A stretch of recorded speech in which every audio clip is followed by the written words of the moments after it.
Good morning, precious.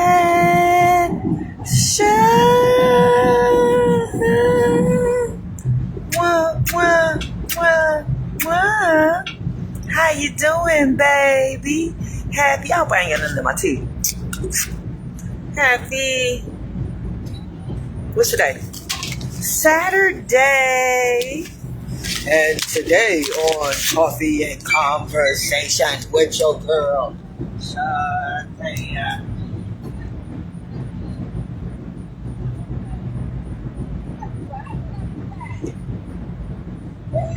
When you get a minute, go to that YouTube channel, Coffee and Conversation with Shakenya, and hit subscribe, guys. Look at some of the videos, and if you see any of them that you like, please just hit share. Today, guys, we are coming live to you from Central.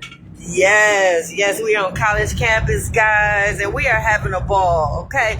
Throughout the day, I will be giving you a little history lesson about the school. Yes, walking through the campus today. We are here. They having their alumni. No, I didn't go here. No. Wish I did, but I accompanied a few friends that did. Yeah, so their alumni breakfast is happening right now. I ducked out just for a minute, right? And then they're having a parade today. They're having a game today. They're having a dinner later on. So I'm going to be here for all the festivities. I was brought here to cover everything. And so that's what Motor City Radio is going to do. So right now, Coffee and Conversation, when you get a minute, get a copy of my book, Dysfunctional Family Knot, please. You can get it from Amazon and you can get it from lulupublishing.com. I would appreciate it. Yeah, it's a good read. Yeah, if you read it, yeah, it starts off a little slow. My life wasn't always exciting or anything like that, but it is a couple things that I talk about in the book that I feel you should be aware of. It might help you. Yeah, it might help you. So let's see where we at today. It's Saturday. Hey, I wrote that down too. It's Saturday. And y'all know I normally don't come on Saturday and Sunday, right? So I'm here though, and I'm having a ball. I'm kind of glad that I came, right? Yeah, it's crazy because, you know, and I don't want to take us too deep, but going through what I've been going through with these last 6 years with the baby not being in my life and with the other children kind of drifting further and further away from me, it's a lonely place. That I can tell you. But what I will say is God is good all the time. Yep. I know you look at me, you see me still going on with my life. You see my face. You don't see me stressing too much, you know. But I do cry. I cry every day. I cry every day because my life is not what I feel it should be. Nobody is in the position where they should be in my eyes, right? But when I tell you my God is so awesome, throughout these 6 years, it seems like he's put certain things or certain people in place to where the hurt and pain that I feel is minimized. Like it's still there, but it's minimized. And I know that sounds cruel. Stay with me. But the baby being gone.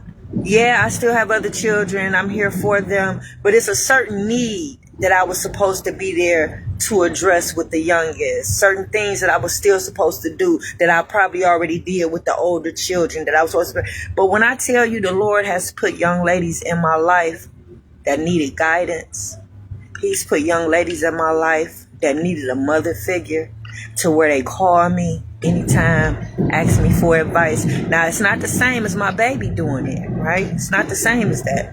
He didn't replace her. That's not how my God works, right? But what he did was he filled the void a little bit with those conversations with those other young ladies, asking me for guidance, leadership, them telling me they love me, them giving me hugs, right?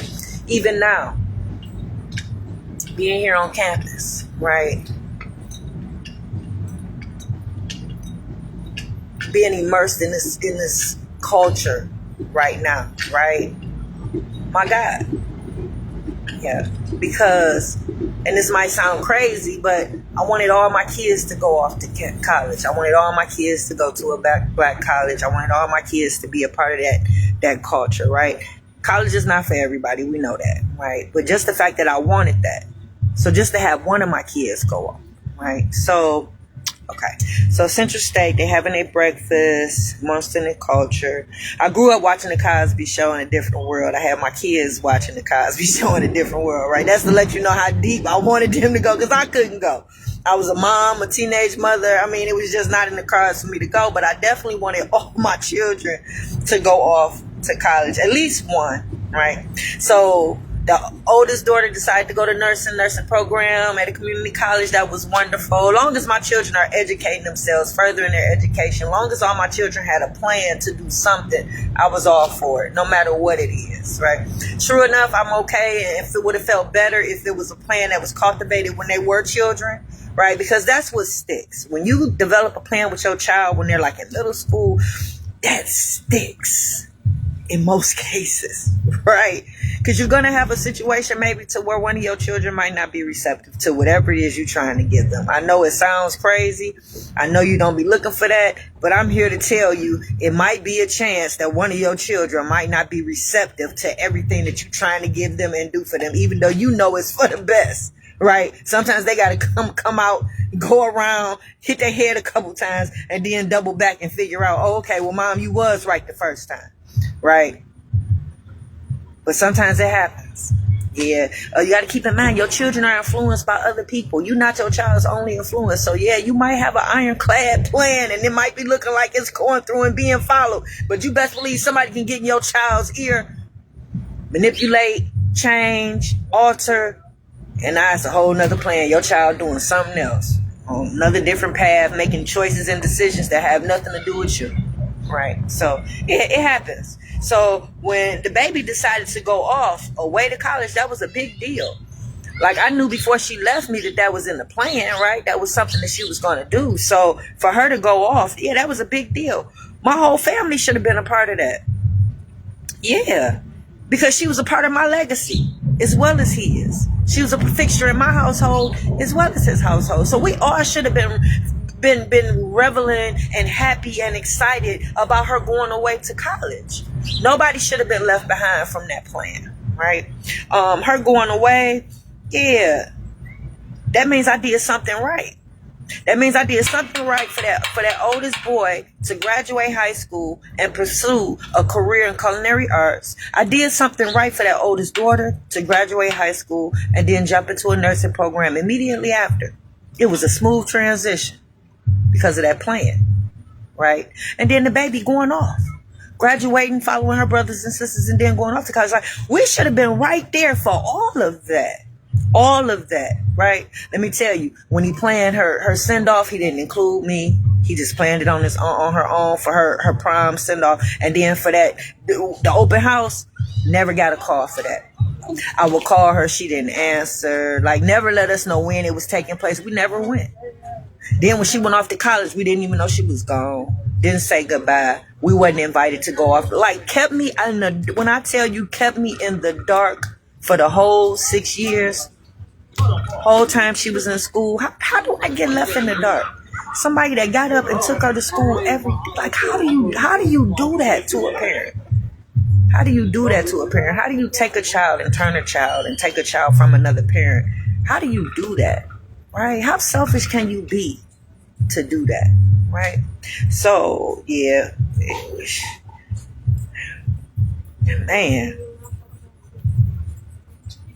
Yeah, so for 2 out of 3 kids to actually go to college, that means I was doing something right.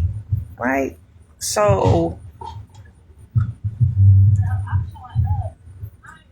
it was necessary for my nieces and nephews to go with her the first day of school.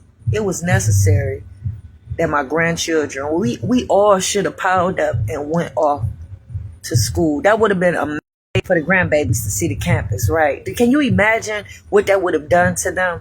It probably would have inspired them the same way when they went off to go see my sister at school. It probably would have inspired them the same way for them to be able to see that, right? But yeah, we all should have been there. Yeah, that would have planted the seed for them to know it's okay for them to go to college. You know what I'm saying? That would have inspired them to want to be just like they TT, right? Yeah, fix it, Jesus. See the campus, see her there. Not just him. Yeah, him and his family shouldn't have been the only ones to experience that. Yeah. So if you've been following along these segments, Coffee and Conversation, and the segments of us raising our daughters, you see how much I put into my kids, right? So you can understand the level of expectation that I had for them, right? All of them should be going off to college or some type of trade school. All of them should have good credit, right? All of them should have their own business. Yeah. And all of them should be homeowners right now. Yeah.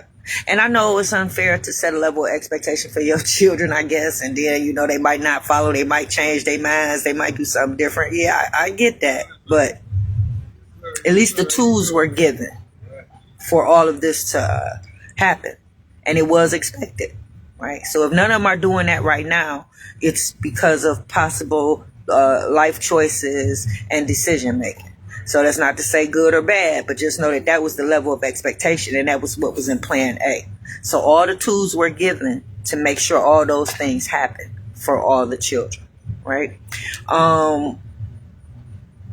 Yeah, so while we wasn't involved in none of that, yeah, I don't have a clue. I don't have a clue, because me going to school throughout the madness, going through the divorce, losing my house, and still graduating to get my bachelor's degree, that should have been an indication that I want to be a part of her future, right? Them going to see my sister at school, that should have been a good indication that, yeah, furthering education and going off to college, I want to be a part of that, right? Taking them to both of my cousins' graduations for her master's degrees in 2 different areas, like that should be a good indication that I would like to be a part of whatever college she chooses. You know what I'm saying? That I would like to be. Yeah, but for us not to be involved, yeah. I would love to have been a part of that college experience. So making sure she got to school on time, making sure she kept her grades up, like all that was part of my effort and work as a mom. You know what I'm saying? Like, to end up with nothing, right? And I'm not going to say nothing, because I still have my other children and whatever choices they decide to make and do. But it's just crazy that the baby is doing everything that I raised her to do, and I'm not a part of that. And somebody somewhere, dad, is taking part and credit of all of that, as if he's the one that helped her with her business. He's the one that implanted in her to go off to school by his. He don't even have a degree. And that's not to do a dig at dad, but it's just to say whatever contributions he made, it wasn't as many as I did. For me not to have no part of none of that, right? Yeah, she kept all her grades up. Shit, when she left us, the oldest was in the nursing program, and she was on her 11th, going to 11th grade Cass Tech. Like, man, I did so much. So much. To just end up with bits and pieces is, man, sometimes it keeps me up at night. You know what I'm saying? Because even though I got to keep it pushing and keep moving and create a plan B, because plan A is crushed and smashed and just no more, right? I got to come up with something just as elaborate. I just got to do it by myself. But I got to find a way to replace everything. I got to find a way to keep certain things still moving all by myself, right? Yeah, we was robbed of so much. I put so much work into my kids to end up with just a fraction of what I should have as a mom. Like, yeah, like, you love your children no matter what, but it's okay as a parent to feel sad if, let's say, you had a child that was going to school to be a lawyer, and all of a sudden they dropped out just to become somebody that worked at the plant. Hey, you love them, but damn. You know what I'm saying? Or you got a child that's going to school to be a doctor, and then they drop out to do hair or something. I mean, yeah, that's what they want to do. You just want them to be happy. But damn. So it's okay to have that little soft spot, that little bitterness, that little like, But yeah, you love them.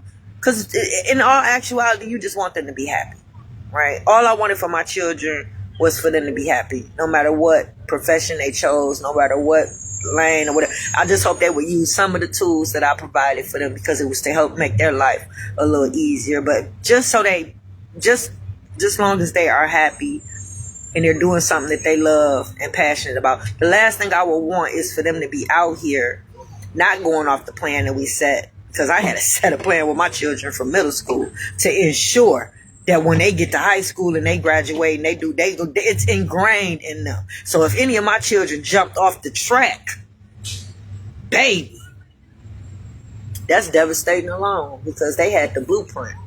All my children had the blueprint. So if everybody looking at that baby and seeing how easy it was for her to just continue, that's because we had a plan in middle school, and the plan is here in the book. And she was smart enough not to get off of it, right? Nobody got a chance to brainwash her and have her thinking that just because we created the plan in middle school that it didn't work. She actually had a common knowledge understanding that that was the prime time to create one, right? So fix it, Jesus. Yeah, as long as they happy. Because that was part of my mission, to make sure that my children were all happy, no matter what they chose, no matter what they wanted to do, support and all. I would hate for them to be out here, though, with no plan, not knowing nothing about what they want to do, just roaming around aimlessly, making poor decisions, doing something that they hate, right? That's one of my greatest fears. My children not being happy, not doing what they want to do in life, and just stuck, right? Fix it, Jesus. So y'all, that's it. I will come back so we can explore the campus together. Even now, my God, being here in the campus, I couldn't live it through my daughter's eyes, right? But the Lord found a way to put me here on campus to partake in everything that I would probably partake in if I was visiting my daughter at school, because I'm quite sure we would have had so many trips, and every time they would give something at her school, we would be there. All the kids, everybody in tow. We on our way, right? Just to get that. So for me to be here, the Lord has seen fit to give me just a little taste of what goes on in campus life, what they do when they here, right? So I'm about to get back to it. I'm going to come back on every now and then just to let y'all see what we doing when we get to the game and all that stuff. So I'm enjoying it. Motor City Radio is out here. Coffee and Conversation is out here. We at Central State, and we enjoying it. And I'm out.